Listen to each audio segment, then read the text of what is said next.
Hello, everyone. Welcome to part two of this three-part series with Lou Scott, a member of the 1968 Olympic team in Mexico City, my high school cross-country coach at Oak Park High School. If you listened to part one, feel free to fast forward to the 8-minute mark of part two of this incredible podcast with Coach Scott right here in the Sports Deli. For those of you that did not listen to part one, we are recapping the last 6 minutes of part one before we start part two. Welcome, first-time listeners and returners to the Sports Deli. To find out more about the Sports Deli podcast, check us out online at thesportsdelipodcast.com. And whether you're folding laundry, driving, exercising, or cooking, grab your favorite deli sandwich or bagel and your favorite beverage, and let's do this together in the Sports Deli. We are honored to have Detroit native Lou Scott on the podcast. After trying to locate my former high school cross-country coach at Oak Park High School for the last 8 months during the pandemic, a huge thanks again to Gary Corbett in Detroit who helped me track Coach Scott down, no pun intended, and we are so lucky and blessed to have you in the Sports Deli to share your incredible journey for the first time ever on a podcast. He attended Old Eastern High, now known as MLK High School, and had to train without a track and would have to go to Belle Isle to train on their track. He had a paper route, which, as you will hear later, is the reason he found his calling when his bike broke in the middle of his paper route one day. And not long thereafter, beat the reigning city champ in the half mile during his first meet ever. He used to find out what his opponents would do to train and double his training. He learned his toughness from Lorenzo Wright, his coach, who won the 4x1 at the 1948 Olympics. And when Coach Scott decided to wear roller skates one day, Coach Wright put a chair in the middle of the track and told Lou, "When I'm tired of watching you run, you can leave." And Lou never wore roller skates ever again. Ironically, Coach Scott, as a professional, later ran in the same stadium in London where Coach Wright won his gold medal in 1948. He ran his collegiate track and cross country at Arizona State University, and Lou Scott represented the United States in the 1968 Olympics. And you don't want to miss this historic interview as Coach Scott not only shares his remarkable journey, but we'll talk about the aftermath of John Carlos, Tommy Smith, and Peter Norman's decision to protest during the Olympics. Jesse Owens was the keynote speaker at the 1968 Olympics. Bob Beeman was his roommate. He won the silver medal in the 1967 Pan American Games in Winnipeg. He had personal bests in the mile of 4 minutes and 4 seconds and some change. The 2 mile was 8 minutes, 35 seconds. That was in 1967. The mile was in 64. And the 5,000 meters was 13 minutes, 46 seconds in 1968. Lou was the second African-American long-distance runner in the history of the Olympics. He turned professional eventually and ran in Tokyo, ironically, which we'll talk about, London, and Italy. He shares a birthday with Beyonce and Damon Wayans.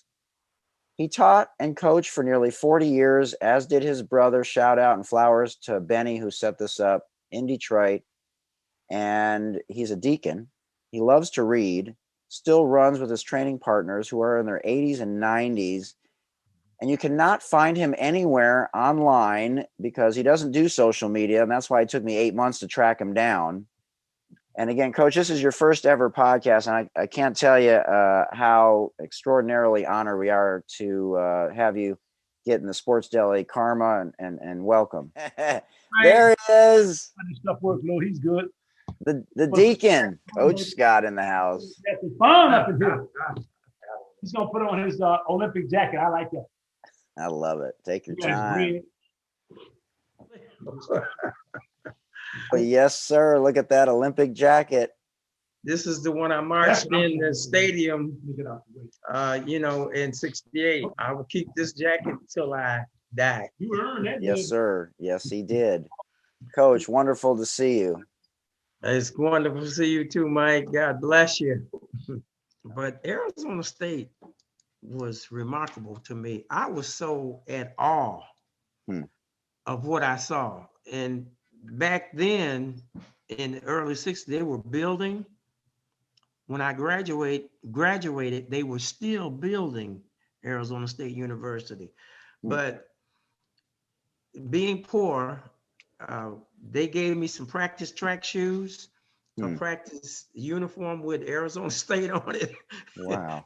And I took it to my dorm, and the coach said, "What you doing?" I said, "I'm a race in this." He said, "That's your practice outfit." Wow. My practice outfit was better than anything I had ever Yeah, run. of course. And we had a practice track. Wow. Back then. I was in awe. And I said, "Well, wait a minute. We're not going to race on this track." He said, "No, this is where we practice." We had a practice track. We had a track that we raced on, and we had a football stadium. Wow. I had never seen anything like that. So you never visited campus before you got there? No, I visited one school, Western Michigan University. Wow. Because when they found out I was Black, the tone changed. And Western Michigan turned me down. Well, that was the biggest mistake they ever made. They wrote Arizona and said, "Well, they recruited me illegally." I said, "What's illegal about this? You turned me down." I mean, I can read. I mean, Unbelievable. Unfortunately, we regret. I said, "Well," and then the coach at Arizona State called me on the phone, and he said that the only thing I had to do to get into Arizona State University was to sign the contract. And he said, "And you're in." Wow. So I said, "Send them in the mail." Training for the Olympics was the hardest thing that I ever did. I remember my coach telling me, he said, "Lou, there are no shortcuts to the Olympics." And I didn't understand that when I was a high schooler. But when my first day of training for the Olympics, I said, "Oh, that's what he meant." Right. There were mornings I couldn't hardly get out of the bed. Hello, everyone. Thanks again for sharing space with us here in the Sports Deli. And now we begin part 2 of this incredible 3-part series with Lou Scott, a member of the 1968 men's track and field Olympic team right here in the Sports Deli. Arizona State, my freshman year, I wanted to try out for the Olympics. And what year was this? 1964. Right, 64, yeah. And then they had the great Jerry Lindgren. He was still in high school, and the great Jim Ryan, who was also still in high school. Mm-hmm. So Jerry Lindgren became my rival, but I injured my leg in my freshman year, which kept me from being able to make the 64 team. But after that, my mind was set on, the 68 team. So after that, the first time I ever experienced losing was my freshman year. But most of the times I won. But the guys that beat me, I congratulated them. I read about them, read about what they like, what their girlfriends like, what workouts they did, and the toughest workouts. In fact, I took Jerry Lindgren's workouts and doubled them. And Jerry Lindgren made the Olympic team. He was favored for the gold until he sprung his ankle. But so my freshman and sophomore year, each year I got better. My freshman year, I ran a 4:09.917. So that's 8 seconds faster than your 4:17. Correct. Wow. Well, I ran 4:13.2 at Redford in the final with Sharkey. Oh, so it was already 4 seconds faster. Gotcha. Yeah, they call that the miracle mile because we were cutting it up. We ran 4:13.2. That's flying. Yeah, my auntie said, "Do you want to win tomorrow?" I said, "Yes, ma'am." She said, "Say this: I can do all things through Christ, which strengtheneth me." That's Philippians 4:13. And my time in the mile was 4:13.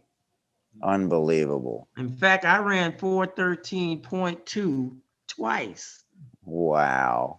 That's amazing. Good thing she bought you those shoes. Yes, sir. Yes, sir. Those shoes really made a huge difference. A Huge. huge difference. And you know what really got me interested in going to the Olympics? Coach took me to Belle Isle. They had these Olympic development races around Belle Isle. It's Coach Wright. Coach Wright took me there, yes. Mhm. And the first race I ran, they gave me a medal. See, in the city, they give you ribbons. I said, uh-oh, they done messed up now. You mean I can get medals for running? Wow. They hated to see me coming. Yes, sir. Because if I couldn't get a ride, I'd ride my bike to Belle Isle, or I would run to Belle Isle, run the race, get the medal. And back then, it was only 50 cents. Right. Wow. But I had a lot of people helping me along the way. But those Olympic development races really helped during the summer, you know, keep you out of trouble. Yeah, definitely. So But then your junior and senior years, your senior year, didn't you tell me something happened during your senior year? that was my junior year. Oh, that was a junior year. I Yeah. got sick. You got And sick, right? I'm telling you, I got the flu, Hmm. and the doctor distinctly told me not to run. Oh boy. It was a track meet that next day. He told me, because he didn't want to discharge me. I wished I had listened. He told me not to run, and with my hard head, I went and ran. And even the Phoenix Gazette said I had the longest case of the flu in history. But Wow. the last two meets, I recovered and I won, and I set a stadium record at the University of Arizona. And that summer, I went to a meet where I wasn't supposed to go in Toronto, and Coach Wow. Jim Bibbs told me, he said, just get in the car. He begged those people to let me run. Mm. Uh, that was the first time I broke 9 minutes in 2 mile. I won the 2 mile. Um, I think it was like 8:41. Wow. And the next day we were going to New York. I got invited to that. I'm sure you did. The first time I broke 14 minutes in a 3 mile run. And I ran like 13:40, 13:30, somewhere around there. And I called my coach all excited. Coach, I broke the school record. He didn't believe me. Wow. But I got an invitation in New York in my senior year. Senior year, right. Yeah. And I was running against the guy that I beat in the 2 mile and the 3 mile. Mike, hold on. Okay. Yeah, Van Nelson. And he was really upset because he didn't know who I was. And The indoor running's different a little bit, right, than outdoor? We don't have indoor facilities in Arizona. Right. It was very different. Ooh, hot. But anyway, I ran 8:59.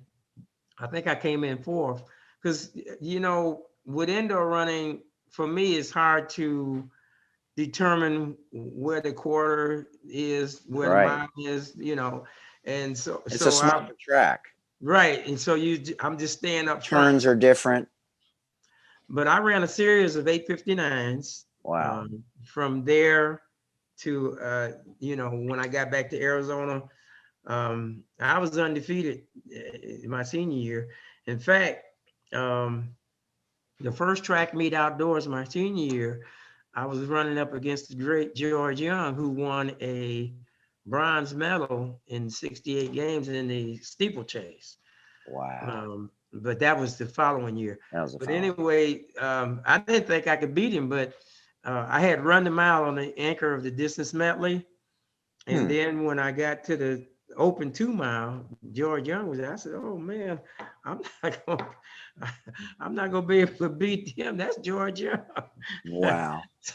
So we were running, And we had the gun lap come up, and George and I were still neck and neck, and he didn't seem like he wanted to race, so I took it out. Hey, And I wow. beat great George Young. I said, wow, man. That's This- incredible. yeah. In fact, I ran an 8:49. That time stayed the #1 time in America for almost the entire school year.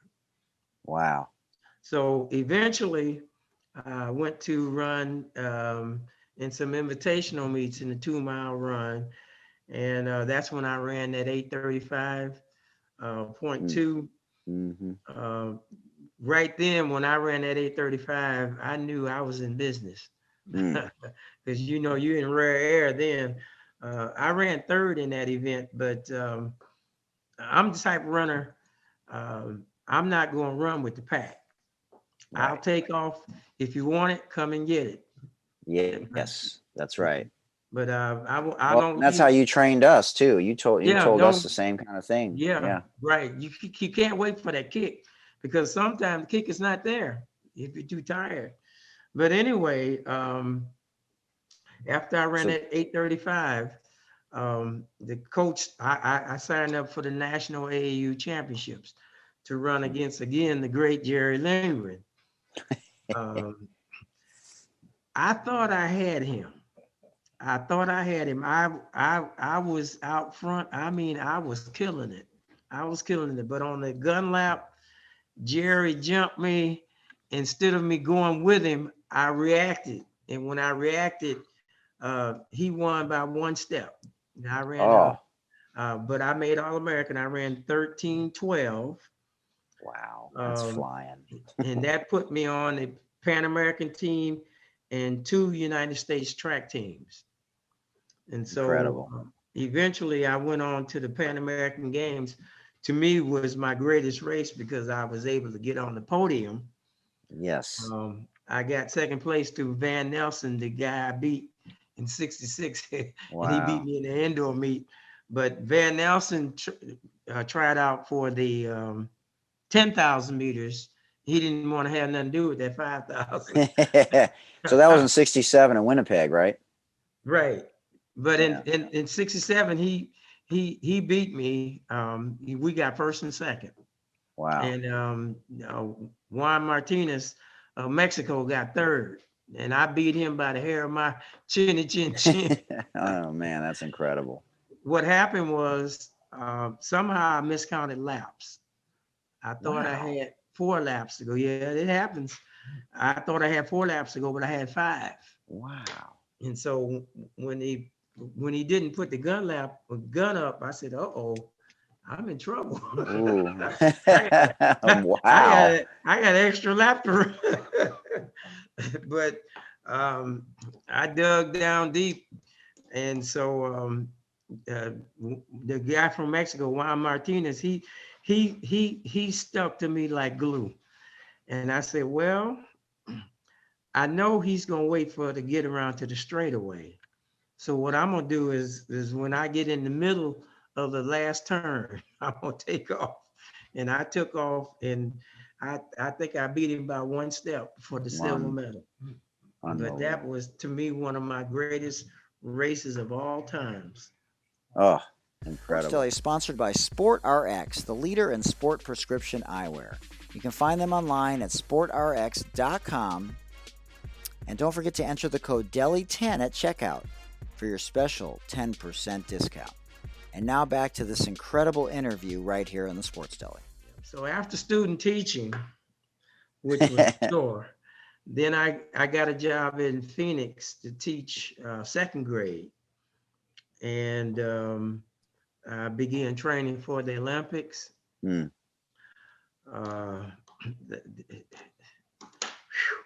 The hard is, it doesn't hardly cover it. Not Belle Isle anymore. No, not Belle Isle anymore. Plus, we were in the desert, Ooh, Lord. And when it gets hot, rattlesnakes would stretch out. I've jumped many a rattlesnake. God you don't have to bless. worry about them unless they're coiled up. That's right. But see, when it's hot, Ooh. they try to get cool too. Mm. Even Gila monsters, they have a deadly bite, poisonous. Wow. But and you can see scorpions flying across the desert. That's crazy. Yeah, but you know, you got to do what you got to do. But anyway, I didn't get in shape until the Olympic Village because Where was that at?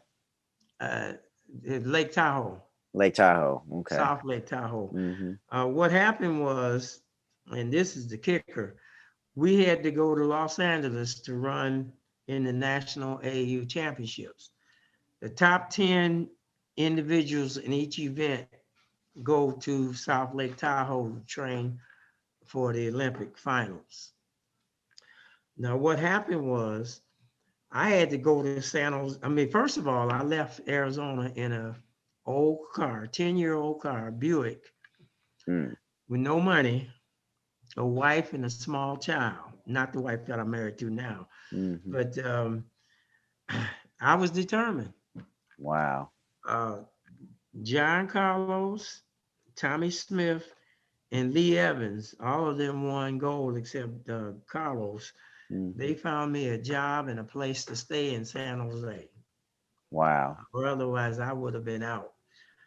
What happened after the AAU, and see, this was unacceptable.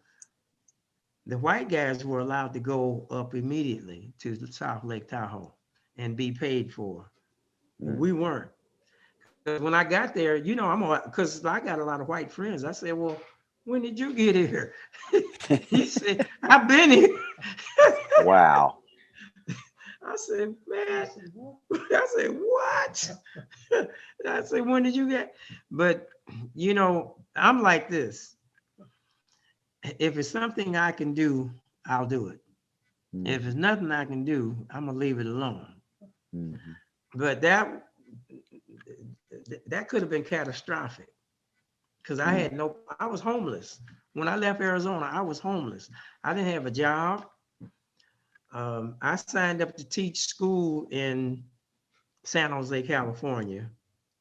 And then I happened to ask them, well, when do you get paid? Right. Once a month. I said, man, ain't no way. I have no family, no friends. I said, there's no way I could, because I couldn't see myself being paid and broke on the same day and got a whole month to get another check. And so I turned that down, but wow. It was obstacle after obstacle.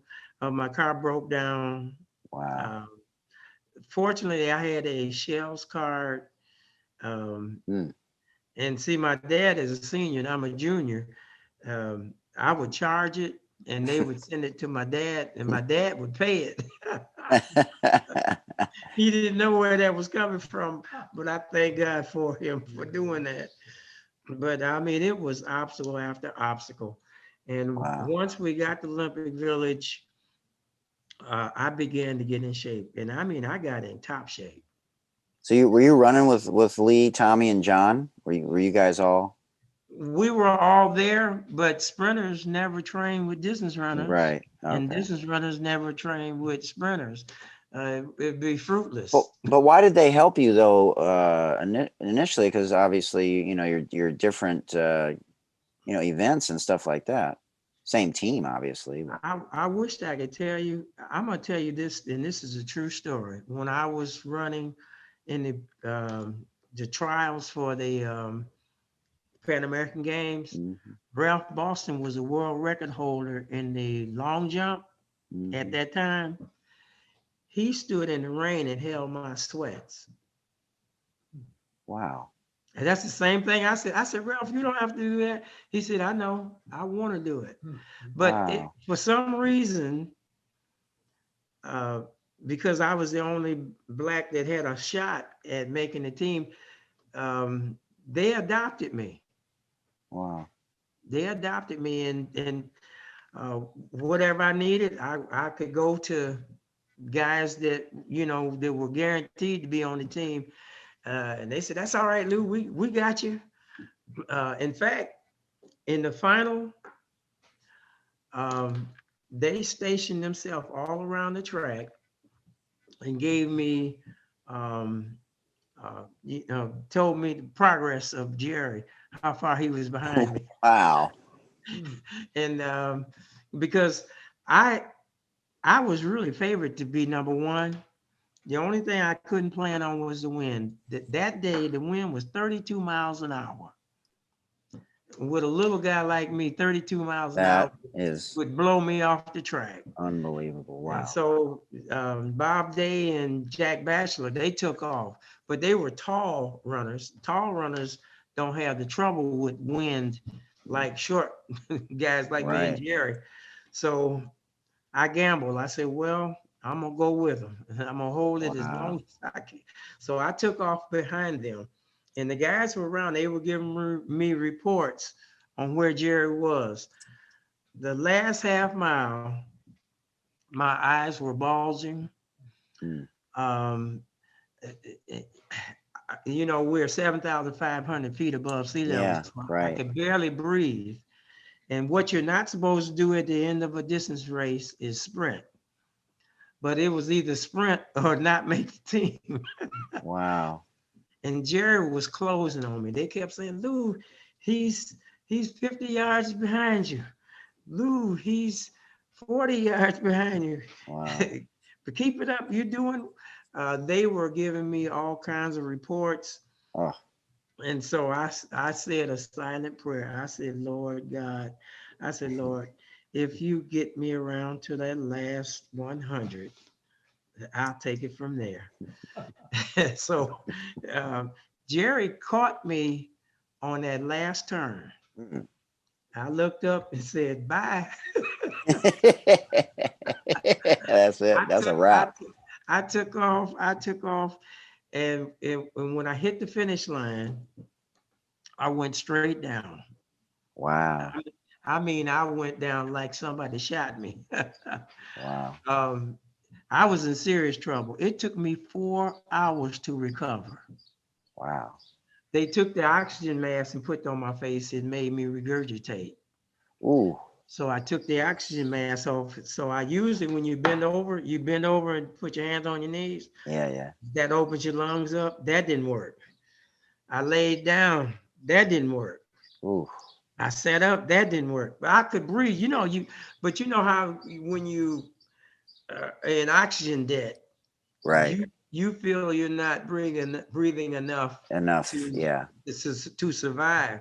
Now we had breathing doctors. They were, all the trainers and doctors were there. Everybody was giving me instructions, but my problem was getting a decent breath in. Yeah. Wow. But that was the hardest thing, because my coach always told me, Mr. Wright always said, he said, if you finish the race and you can still stand up, you didn't give your all. Mm. And I ran 2 races where I fell out flat. And that was my junior year against Dick Sharkey. I fell out flat, but we were on sea level. And I almost fell out flat to get the silver medal of the Pan Am Games, but I totally fell out when I made the Olympic team. Totally fell out. Oh, incredible. And people just don't really realize, the type of training and how much you're pushing your body in these situations. Like it's not like you have anything left. Like you're literally about to pass out, especially at above sea level like that. It's just remarkable. But when I was training, I was running 50 miles per day. I was running further than the marathon runners. I wanted to guarantee my spot on that team. And it came down to one step. That's unreal. It came down to one step. Sports Deli is sponsored by PSK Collective. Be inspired in PSK. Their clothing line promotes inclusivity, empowerment, and equality. And you can find them online at Kohl's.com, Walmart.com, TJMax.com, Lids.com, and now Target.com. And now back to this incredible interview right here in the Sports There were Deli. mornings when I was training, I was so tired that I had to, take one leg, put it on the side of the bed, take the other leg, put it on the side of the bed. Okay, don't talk, because if you talk, you'll think and you'll talk yourself out of it. So I get up, put my track clothes on, and start walking. And then Well, you'd be exerting energy into other areas. You needed to right, conserve your energy and your mind. but then I would walk, and then I'd start walking faster, and then I'd start a little trot. But I knew the 50 miles had to be done. I would run between 35 and 45 miles in my morning runs, and the rest I'd make up on the track twice a day. But there were days I couldn't get out of the bed, but you don't think, you act. What's that, about 6 hours a day? Not for a world-class distance runner, no. 50 miles. I could cover 40 miles in about 2.5 hours, and about an hour and a half on the track. Wow. So you're talking, yeah, about 4 hours, 3-4 hours. But I mean, I didn't have anything else to do. Right, yeah. So were you just running? Did you listen to me? Did the people listen to music back then? Like, what were you? I mean, man, that's just amazing. We have the greatest computer between our ears that can ever be I imagined. guess, but oh my God. I don't see how people can run with things on their ears, because it's dangerous. Mm-hmm. You don't know if somebody's got a gun behind you, said take one more step, or if it's a car coming, traffic. There, to me, there's, but Well, don't tell your brother that. He's got a Peloton, so he's got all kinds of he's younger than I stimuli. am, but Ben is younger than I. But they people that used, I just don't understand it. But what did you think about when you were running for 4 hours? Like, what were you thinking about? That's a part of your focus and your goal. I mean, that's First, unbelievable. I'm thinking about how far I have to run. I'm thinking about the climate. I'm thinking about the weather. I'm thinking about bills. I'm thinking about jobs. I'm thinking about teaching. I'm thinking about situations in teaching. The mind, you can leave your head and go to Europe. That's true. I mean, I've read books. I read Viktor Frankl's book, A Man's Search for Meaning, about how he had to deal with being in the Holocaust, and so I've read about it, and I consider myself pretty tough-minded, but I can't, and I've done 10-mile runs with you during our training in high school, Correct. and you pushed us to do our hundreds after practice, and I was like, oh my God, but I don't know if that's obviously a whole different level. That's an Olympic level. I mean, were other people training 50 miles a day that were in your event? I would say the answer is no, but I couldn't speak for them. I could only speak for me. You see, my thing was guaranteeing me a spot on the Olympic team, first, second, or third. And I didn't care what work I had to do to achieve it. I did, that was not an option. Right. That's a part of the hard work. It's a part of devotion, perseverance. You can go through the dictionary, but as far when I was in Arizona, because it was hotter than blazes.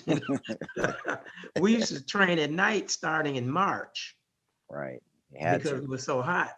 And we had these terminologies that we would use in order for us to be successful. First of all, we would say it's hard, but it's fair. But beware of the bear, because he's always there. But and we would also say mind over matter. Who's the smartest, you or the distance? So I always said, well, it's got to be me. I'm still running. But well, you had a I gift. You never got tired. You found that out when you were doing your paper route. You never got tired.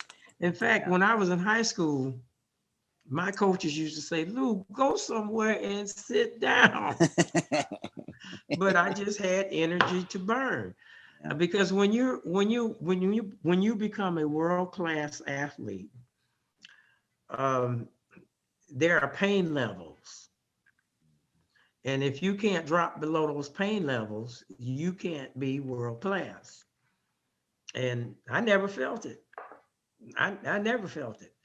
I just hated the fact that I was poor, because I could have done so much in the sport of track and field. I don't look at race. I don't look at a lot of that stuff. I'm like this. Other people did.